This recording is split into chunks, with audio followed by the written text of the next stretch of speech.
All right, this will be Princess Royal Part 1 tutorial. And we're going to be quick and dirty about this because I've been doing this all day and I'm getting tired. Plus, it's pretty straightforward for the most part. Let's dive into it though. You'll see here that my part looks a lot different than your part, and it's because I made a tab to be very clear about where these notes are played. You probably know by now that you are mostly in 5th position. In fact, you are like purely, part 1, you're like purely in 5th position for at least letters A through B. So, I mean, I don't even need to. The numbers that I'm writing, these are your left-hand finger numbers. I mean, there's no surprise, especially for A through B. You are exactly in 5th position. So, first finger's covering the 5th fret, middle finger's covering 6th, ring finger's covering 7th, pinky's covering 8th.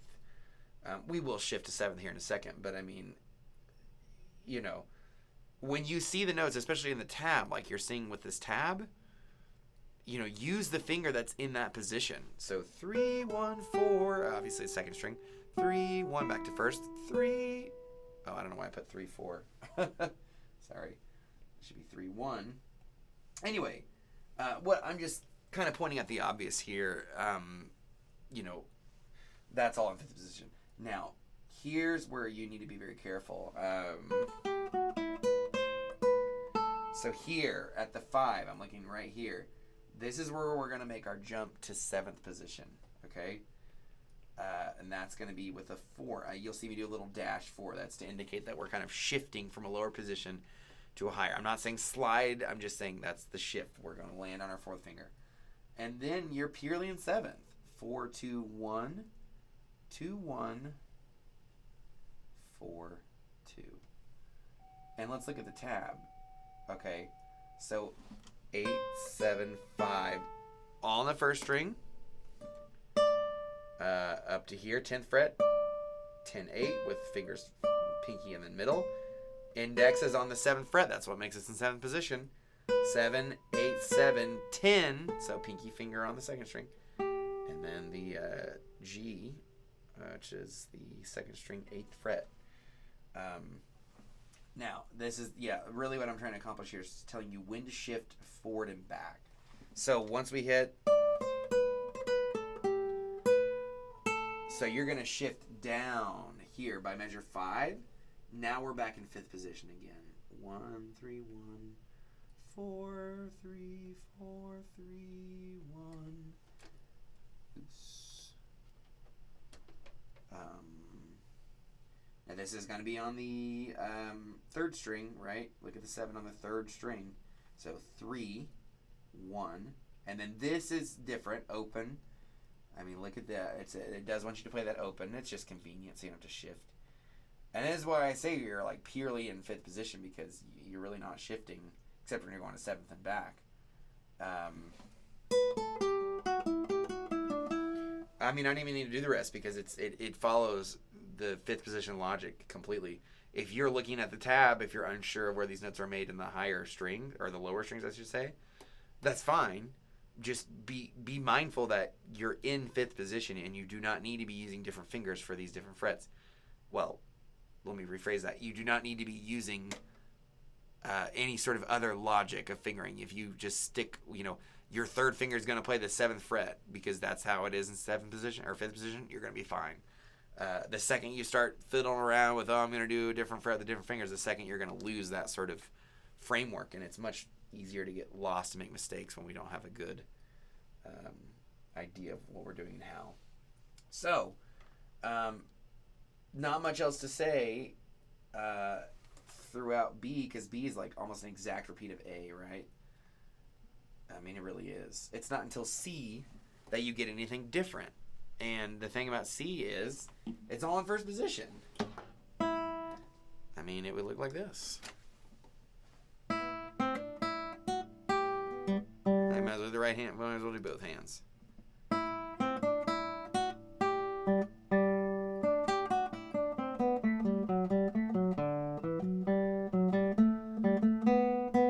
See, notice how I'm in 1st position. I'm playing 2nd fret notes with my 2nd finger, 4th fret notes with my 4th finger.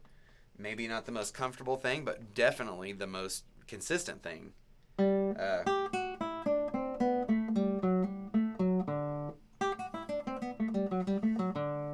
Okay, bum bum ba, and you have this cool thing on thirds with part 2 here.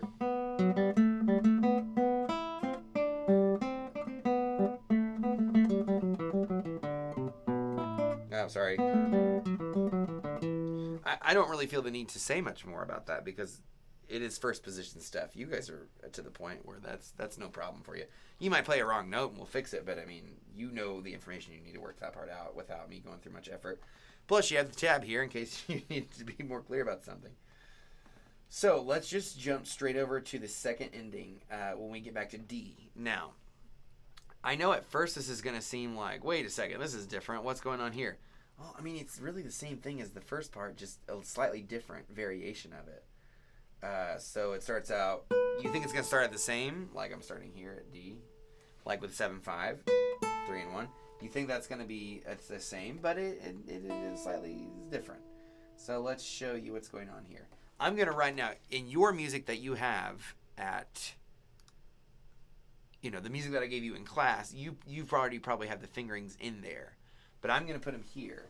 So you are in 5th position. So your pinky is going to be on the 8th fret of the 2nd string. And because you're in 5th position, your ring finger is going to be on the 1st string 7th fret. Now, here's where you're going to get a little tricksy. I don't know. I think Gollum says it from one of the things, tricksy. I don't know. And we're going to break our rules here. And again, positions are there to be broken, but you have to have a good reason. This is a good reason. So we're going to grab that 7th fret, F sharp, with our middle finger. It would normally be a note that we would play with our ring finger. But the thing is, our ring finger is a little busy ringing out this beautiful B. So we want to hear this.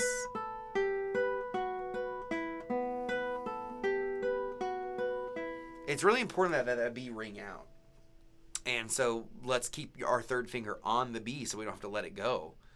And it keeps our hand more stable too. So your 2nd finger, your middle finger is going to come grab that note. And then you're right back to, our normal 5th position logic. And this little figure repeats. It repeats. Nothing special. So it does it twice.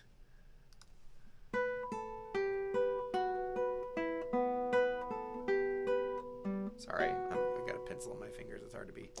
And I want to show you what the right hand does. You don't have to do this, but I quite like it.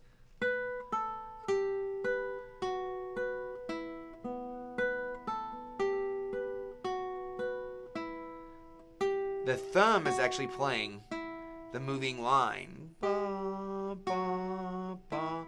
And the fingers, the index finger is generally hitting the 1st string. Again, slowly. So it goes M, I, P, I, P, I, P, I on the 2nd string, so it kind of flops back. M, I, P, I, P, I, P. You don't have to do that. I just find that it's very resonant fingering, and it feels good.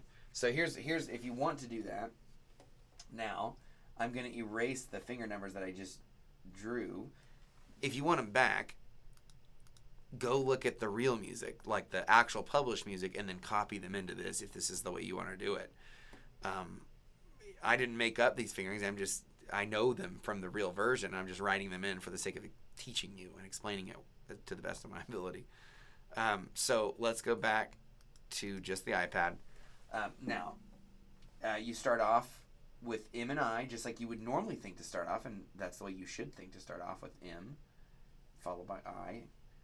But we pretty quickly deviate. So P, I, P, I, P, I, M, I. And then this just repeats. So that's what I just showed you. P, I, P, I, P, I. Now that's a little tricky because your I has been playing on string 1, and here it plays on string 2. So you kind of need to be mindful about that little change.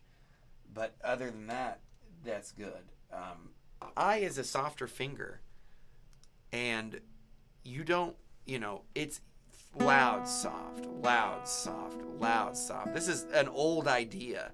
Loud, soft. Your downbeat or your like first part of the beat stronger, the upbeat is weaker. Down, up, down, up, down. That's a very old idea, and we still have it with us today. So, in that same philosophy can be talked about with the fingers. I mean, most people's middle finger is a little bit bigger and longer than the first finger. Down, up. Your first finger is a little bit weaker. Down, up. It's just strong, weak, strong, weak, strong, weak, strong, weak. Well, the same thing works with your thumb, right? Down, up, down, up. So think of your middle finger and your thumb as sort of like partners in crime on strong beats, and your index and ring fingers as like partners in crime on weak beats, right? Just typically how it sounds the best. So, both hands.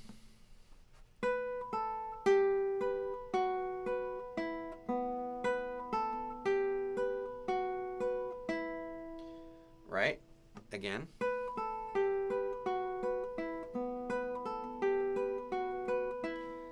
Maybe you'd want to actually watch like me all at once.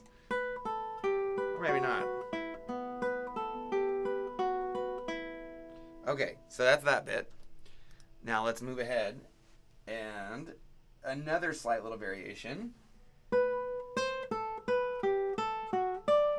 But as soon as we hit to that 10, as soon as we get here, we're back on track.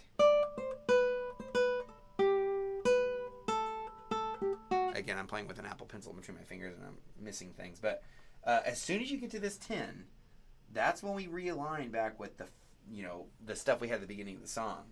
So then you just have to work out the very beginning of this measure here.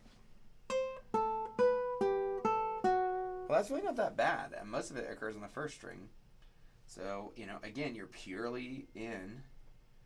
Don't mind that. Maybe I should go off of Wi-Fi, huh? You're purely in 5th position. So your pinky's going to play an 8th fret note because that's where it lies.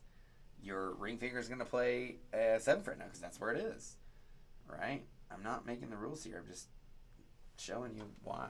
Now, again, this is where we're going to have to switch. So this is the shift between 5th position and 7th. This is where we hit there. Right? So it's going to look like this. Oops.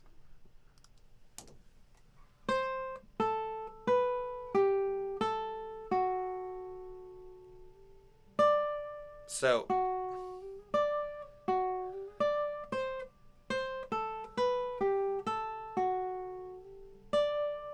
it's not that long of a jump. It's a couple frets. But you're going from your third finger to your 4th finger, which can be kind of problematic because they're weak fingers. They're on the outside of your hand and they're connected by a tendon. So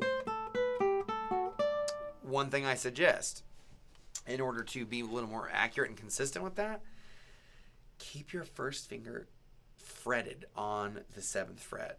Or, I'm sorry, the 5th at first. So my first finger is always down here, always with pressure.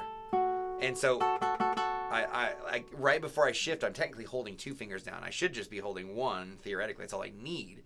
But if I have both, that gives me a lot more stability to shift that finger up 2 frets, right? From a 5 to 7. And so you're really, in a way, you're really shifting your first finger, and your 4th finger just falls into place where it's going to fall into place when you're in position. It's easier to think of shifts from our stronger fingers going to another strong finger as opposed to like shifting to a weak finger. It's kind of a mental game more than a physical problem. So like I'm really thinking this. I'm really thinking, and then I just plant my pinky down, right?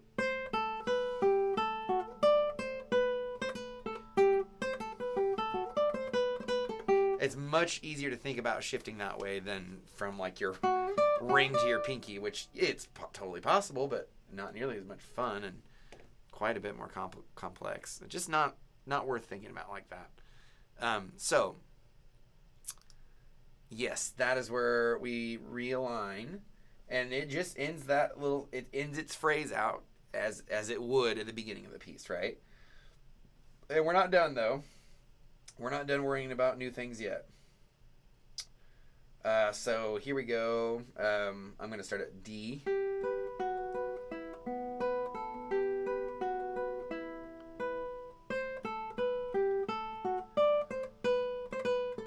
This is all old in the sense of we played it before.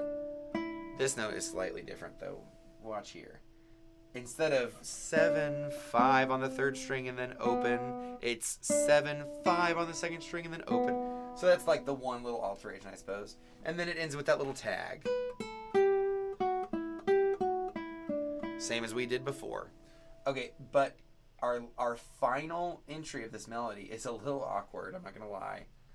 I'm not crazy about the way it is they've decided to finger it, but it is healthy. I mean, it works well. Just maybe it's a little awkward, but so you're going to begin this in seventh position, right? This begins. So after you hit that note, get ready to move to seventh, and that might feel a bit strange. So this part, and I'm at measure 37, one before letter E, starts at seventh position, and it's purely in seventh. Still in seventh. Still in seventh. Did you hear that we joined back to our good old fashioned? And then we end up here at fifth position again. But we stay in seventh position for measures, 36 all the way down to the last line of the piece, 42. So that is when you're going to slide your finger back. But it is straightforward in the sense that it does stay purely in seventh position. Unlike the previous little iteration of this melody, we don't have to get tricksy with our middle finger. Everything is where it should be. So what do I mean by that? I mean like 7, 10, 8, 10, 7, 8, 9, open. Now that E is, now we have a third place where we can make that E. Open E, second string 5th fret E, third string 9th fret E. Same note, different places. Listen to the color difference. Bright, slightly warmer, much warmer, right? Where you decide to play things makes all the difference. I mean, it's not what you say, it's how you say it. Have you heard people say that phrase before? It's true. I mean, that means something that completely different than... I mean, there are two different ideas. You use them in two different situations. Sometimes we use lower strings with higher frets for convenience reasons. And sometimes we use it because we want a character change. We want the music to change. We're tired of whatever we've been doing. We want to do something new. We want to contrast, right? There are all kinds of different reasons why you would want to fret notes in different places. And the longer you play the guitar, the more you listen to me and Mr. Patterson when you go to high school, the more you'll be able to make those decisions intelligently. And you don't want to work against yourself, and that can be problematic. Anyway, both hands here. So we're going to start right at one before D, the pickup to D. Or I'm sorry, the pickup to E at measure 38.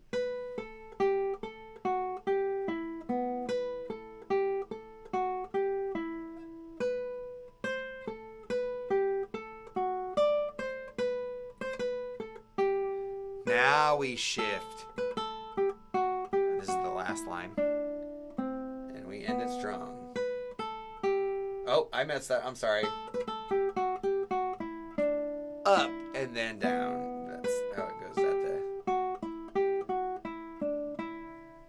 and that's it. Look, I could sit here and walk you through every note, but I mean, the truth is you are going to have to realize and work out those higher position passages. I've given you what you need to work through measure, or like at letter D, because that is a little deviation again, and that is just...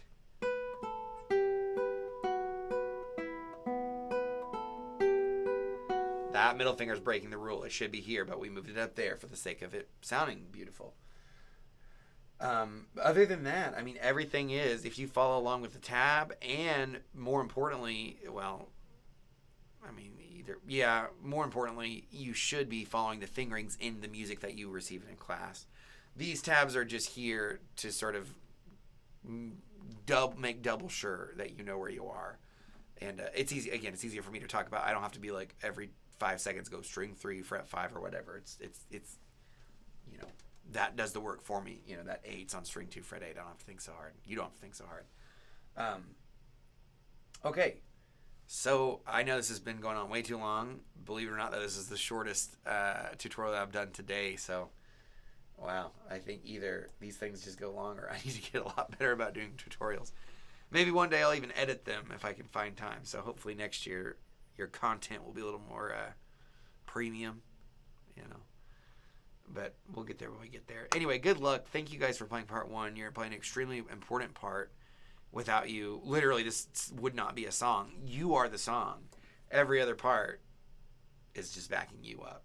So if you've chosen to play part 1 or I've picked you to play part 1, it's because we can't do this without you. So I think I've covered everything. If I have not, feel free to email me, contact me, ask me questions. Don't just sit there and worry and be confused. I can help you, and I want to help you. And anyway, I should probably go now. Good luck with this, and thank you again.